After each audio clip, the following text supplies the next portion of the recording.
Hi there, welcome to the latest episode of my 10-minute moan. The topic of this 10-minute moan is the Union. Their Sharon has said that the Scottish Labour Party is working more for the Chinese government than the people of the United Kingdom. Wow, gee, Crivens, help my bob. Somebody telling the truth from a union, right? Now, what does he plan to do? Which I actually think is quite cool. They're going to have a protest at the Labour conference with, hold on a wee second. Yeah. Where what they're going to do is they're going to put out 400 hard hats, which will signify the 400 people that are going to lose their job, just inside Grangemouth plant, who are reported to be in the first round of redundancies.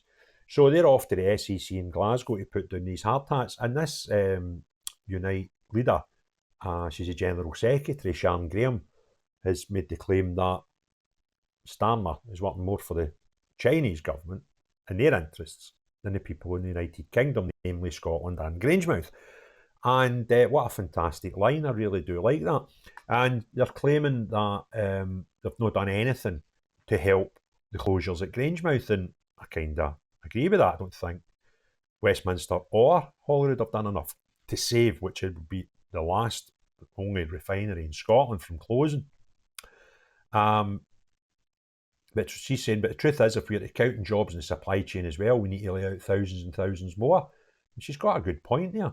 Unite is calling the UK government to support its plans for Grangemouth to be converted to a production facility for sustainable aviation fuel. This is something I've done in a video myself, which they've got a thing there called an aqua blaster, which, am I getting that the right word?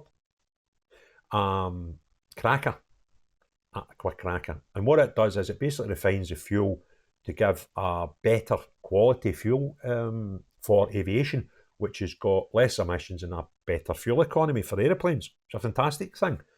And there's a belief that this thing, if it's allowed to start up again, could give the plant a really good product to make, which is on the up and will be the future of, they reckon, the aviation industry.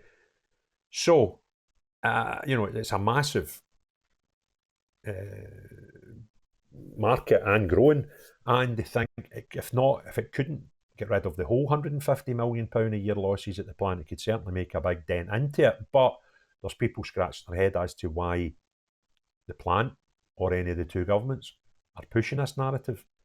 But I know through talking to people at the plant that there's a fear that the thing might work, but it might suit Petronius for it not to work because it justifies them bugging off. Where if this thing was work, it might be embarrassing for them to do that. And what she's saying is to close and then reopen Grangemouth at a later stage would cost way more than converting the refinery now. That's another good point, to be fair.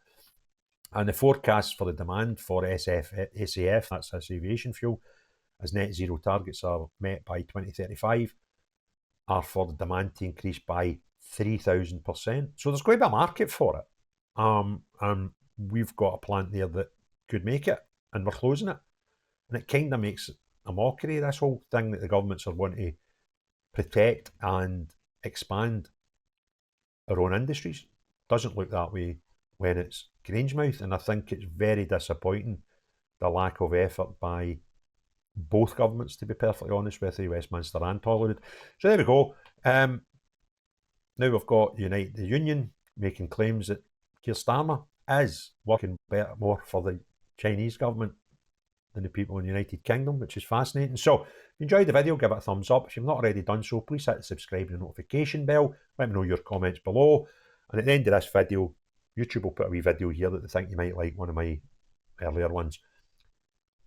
Unless you're the type of person that shuts a plant or looks after other people out with the country before your own people, not you, but everyone else, have a great day. Cheerio, bye now.